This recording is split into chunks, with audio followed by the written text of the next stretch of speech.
How's it going, everybody? Daner here with North Central Coins, and welcome back to another exciting episode of the most rare and valuable coins in Canada. Today we're going to be discussing a Canadian nickel from the year 1962, which, if you didn't know, can be worth some insane amounts of money. Because these coins were made at the beginning of the Queen Elizabeth II era of Canadian coinage, it makes finding them pretty tricky but not impossible. And if somehow any of these make their way into your pocket change, or you find them coin roll hunting, you definitely want to know what to look for so you don't accidentally let a gem slip back into the wilds of circulation.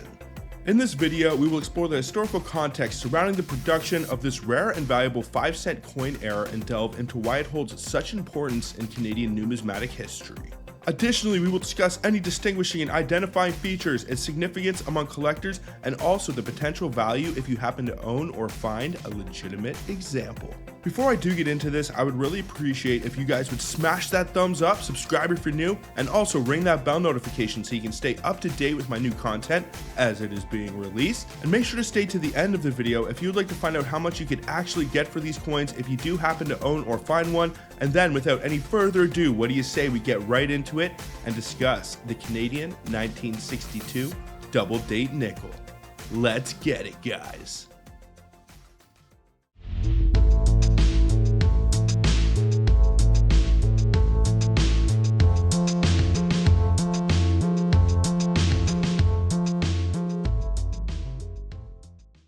First introduced in the year 1858 as a small, thin sterling silver coin commonly known as fish scales, the original version was not made of nickel. The transition to a larger base metal version composed of pure nickel occurred in the year 1922, making it more similar in size and specifications to the American nickel. During World War II, the composition of Canadian 5-cent pieces changed several times.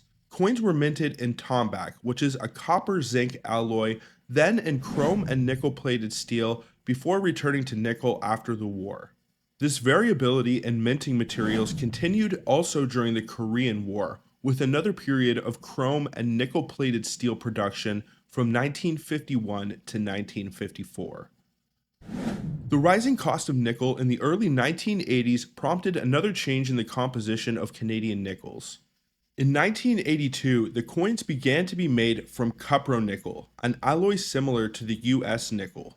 More recently, Canadian nickels have been minted in nickel-plated steel, which includes a small amount of copper. This shift was driven by the need to reduce production costs and also conserve nickel resources.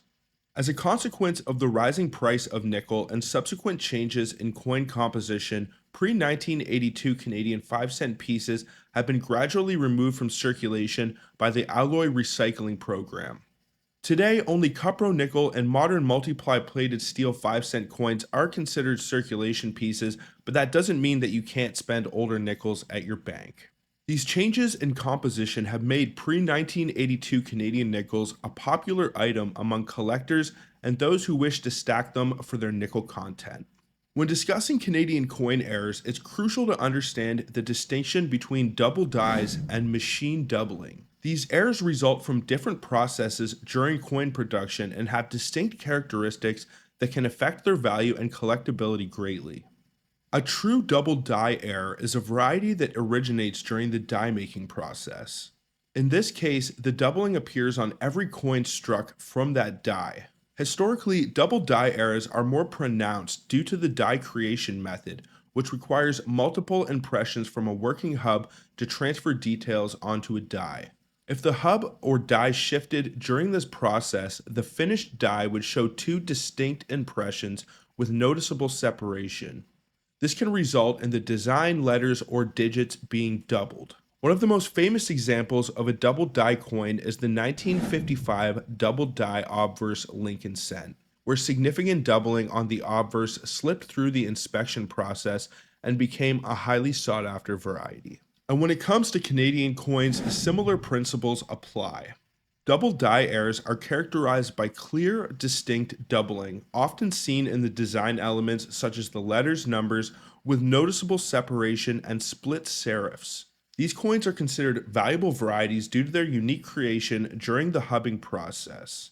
On the other hand, mechanical or machine doubling, also known as strike ejection shelf or shift doubling, or also die deterioration, occurs during the striking of the coin. This type of doubling happens when the die strikes a planchette but moves slightly or bounces, creating a flat shelf-like doubling effect. Unlike true double die errors, mechanical or machine doubling does not result from the design on the die being doubled. Instead, it is a striking error leading to a different appearance on each coin struck. Mechanical doubling is characterized by its flatness and lack of separation between the doubled elements, making it less valuable to collectors. The Canadian 1962 nickel is notable among collectors due to a specific error that can be found: severe machine doubling or die deterioration on the digits of the date. This particular coin offers an excellent case study in understanding how machine doubling differs from other types of mint errors such as double die errors. Machine doubling, also known as mechanical doubling, occurs during the striking process when the die impacts the planchette. If the die is not properly seated or shifts slightly upon striking, it results in a flat shelf-like doubling. This is unique and distinct from true double die errors, which originate during the die making process and exhibit clear, separated doubling on all the coins that were struck from that die. On the Canadian 1962 nickel, machine doubling is apparent in the date, where the digits show a flat or somewhat smeared appearance rather than the crisp doubled image that can be seen in double die errors. The date may also appear three-dimensional if you look at it under close magnification. Die deterioration is a result of the die wearing out over time. As the die ages and strikes more coins, the fine details start to wear down, leading to a less sharp and sometimes distorted impression. For the 1962 nickel, this could mean that the digits in the date appear less defined with a more mushy or spread out look. When combined with the machine doubling, this creates a characteristic error where the digits of the 1962 on the reverse of the coin seem to have a pronounced flat doubling effect, lacking the sharpness and separation that you will find on true double die coins. The presence of severe machine doubling on the 1962 Canadian nickels can be attributed to the intense production demands and the conditions under which the dies were used. During high production periods, such as in the early 1960s, dies were often used for extended periods, increasing the likelihood of both die deterioration and striking errors. The combination of a worn die and slight shifts during the striking process would produce the notable doubling on the 1962 Canadian nickel.